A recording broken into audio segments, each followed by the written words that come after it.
Y esta semana en Futuro 360 nos acompaña Mario Amuy, Premio Nacional de Ciencias Exactas. Vamos a hablar de la historia de los eclipses. Mario además es el director del Observatorio Aura en Chile y presidente de la Fundación Chilena de Astronomía. Mario, gracias por estar con nosotros nuevamente acá en Futuro 360.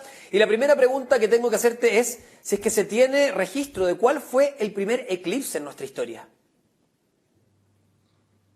Bueno, los eclipses datan de hace muchos miles de años, pero los primeros registros, propiamente tales, se remontan a la época de la antigua Mesopotamia, unos 3000 años antes de Cristo.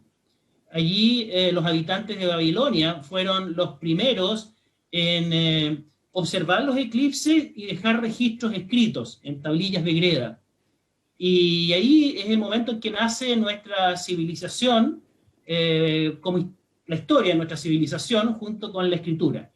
Y en ese proceso de surgimiento de la historia de la humanidad, también están presentes los eclipses. Y fueron justamente los babilonios quienes registraron por muchos siglos estos fenómenos e incluso descubrieron una cierta periodicidad, un ciclo de los eclipses. Después de 18 años y 11 días se repite el ciclo de los eclipses. Y todo eso fue observado y modelado matemáticamente por los antiguos habitantes de Mesopotamia. ¿Y hay registro, Mario, de quiénes fueron o cuántos eclipses hasta ahora tenemos registrados? La NASA, me imagino que realiza un trabajo importante en esa materia, ¿no? Así es, en el sitio web de la NASA, NASA Eclipse, se los recomiendo, es posible encontrar un catálogo de eclipses solares y lunares para 5 milenios, desde 2000 años antes de Cristo hasta 3000 años de nuestra era. Y uno puede ver allí cada uno de los detalles, las circunstancias de cada uno de los eclipses. Un eclipse total de Sol ocurre en promedio una vez cada año y medio, cada 18 meses en alguna parte del planeta. Así es que en un siglo tenemos aproximadamente unos 60 eclipses totales de Sol. Y por lo tanto, si uno lo proyecta a un milenio, son como 600, y si uno lo proyecta a 5 milenios, son cerca de 3000, el catálogo que tiene la NASA. Eso es totales y parciales, me imagino que la cifra aumenta exponencialmente, ¿no? Son más de 10.000 a lo largo de la historia. Así es, sí, efectivamente. Si uno considera solo los eclipses parciales, que son mucho más comunes, ese número crece significativamente. Y por supuesto hay que agregarle también los eclipses de luna, que no los contabilicé en las cuentas anteriores, que también son mucho más frecuentes que los eclipses totales de Sol. Mario, ¿y en nuestro país cuándo comienza el registro de los eclipses? ¿Han podido hacer proyecciones también y tratar de hacer cálculos matemáticos de los eclipses anteriores a los que se tenga registro? Los primeros eclipses registrados en Chile datan del siglo XIX. Justamente mirando el sitio web de la NASA, uno puede buscar cuáles son los eclipses que han ocurrido desde la historia republicana de nuestro país, desde el comienzo de la independencia en 1810, y uno se encuentra con que hasta la fecha han ocurrido solo 15 eclipses totales de Sol en lo que es el territorio actual de nuestro país. Así es que alrededor del siglo XIX están los primeros registros de los eclipses totales de Sol en nuestro país. En el siglo XX ya están mucho mejor documentados.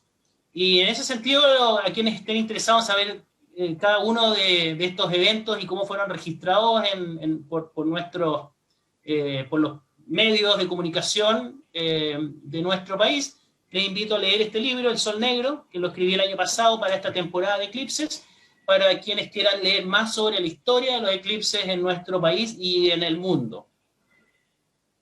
Claro, ahí nos juntamos por primera vez en Futuro 360, fue tu primera visita al programa cuando estábamos precisamente promocionando, había recién salido Sol Negro y que tenía que ver con el eclipse de la cuarta región y ahora tenemos uno en la Araucanía y los ríos.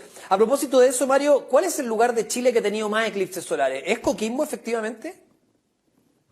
Curiosamente es Arica y la región de Putre. increíblemente, por allí han pasado ha pasado la sombra de la luna en por lo menos 3 o 4 ocasiones desde el comienzo de nuestra independencia. Y justo en esa parte en que la frontera de Chile se encaraba un poquito hacia el norte, por allí han pasado al menos 3 eclipses totales de sol. De hecho, el último fue en 1994, que tuvo una gran afluencia de público.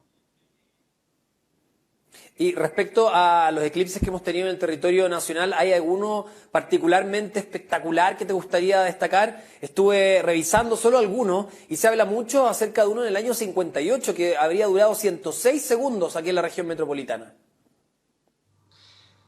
Sí, ese fue uno de los últimos eclipses, fue el último eclipse total sobre la región metropolitana, el del año 58. Pero si hay uno que es muy significativo para la historia de la ciencia, es el de 1919, cuando se confirmó la teoría de la relatividad de Einstein. Ese eclipse comenzó en Chile y en Perú. Justamente estábamos hablando de la zona fronteriza entre Perú y Chile. Comenzó a las 9 de la mañana y la sombra se desplazó hacia el este, hacia Brasil, y luego hacia África. Y justamente fue en Brasil y África que 2 grupos de astrónomos ingleses confirmaron la teoría de la relatividad de Einstein, y con eso cambió la historia de la ciencia para siempre. Sí, pues importantísimo. Mario, y respecto al próximo eclipse del 14 de diciembre, ¿cuáles son tus expectativas? Tiene la particularidad además que se suma la cosmovisión mapuche. Así es, este eclipse del 14 de diciembre ocurre en territorio mapuche. Es un pueblo, una comunidad con una rica cosmovisión. Y en ese sentido destaco, en mi experiencia recorriendo la región de la Araucanía, el gran apego que tiene el pueblo mapuche por la naturaleza y esa relación que se ha perdido entre el ser humano y nuestro sentido de pertenencia con la naturaleza. Así es que ellos tienen muchas interpretaciones diversas interpretaciones sobre el significado de los eclipses. Algunos lo mencionan, lo interpretan como el comienzo de un ciclo negativo para el pueblo mapuche. Otros consideran que es el fin de un ciclo y el comienzo de otro, no necesariamente un ciclo con malos augurios.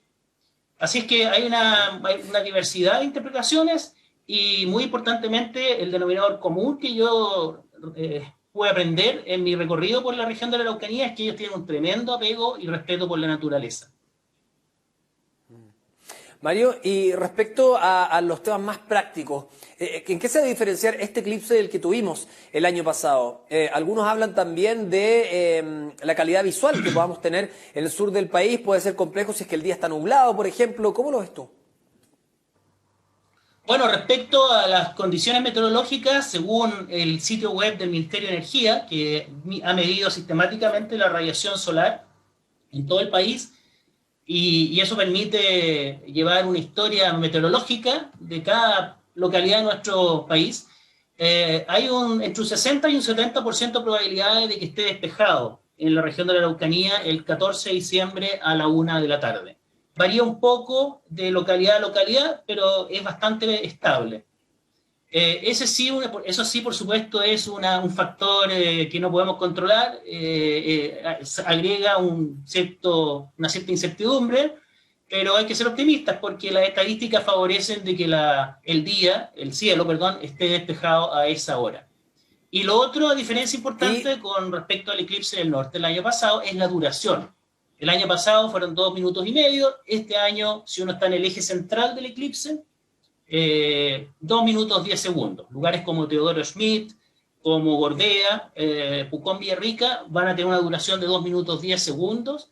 Y la otra diferencia es que va a ocurrir a la 1 de la tarde, el eclipse total, el sol va a estar muy alto en el cielo, y esa es una tremenda diferencia con respecto al eclipse del año pasado, porque el sol estaba muy bajo, unos pocos grados sobre el horizonte. Y por supuesto todo el contexto geográfico, natural, es muy distinto. En el sur, en la región de la Araucanía, las personas van a poder elegir observar el eclipse a su gusto. Van a poder elegir volcanes, bosques, riberas de ríos, playas, distintas circunstancias o contextos distintos para poder disfrutar este eclipse de manera segura, con distanciamiento social. Así es, lo que tú dices de la hora es muy importante. Con el sol sobre nuestras cabezas va a ser un fenómeno increíble. Y solo para cerrar, los que se los preguntan, siempre los eclipses solares totales cumplen las mismas etapas, ¿no? Vamos a ver la corona, el anillo de diamantes, las perlas de Bailey, todos van a ir apareciendo sucesivamente, ¿no? Así es. Vamos a tener aproximadamente 1 hora y media de eclipse parcial, entre las 11:30 de la mañana y la 1. Luego vienen los 2 minutos 10 segundos de totalidad, que es el verdadero show, y después viene nuevamente una etapa de parcialidad de 1 hora y media.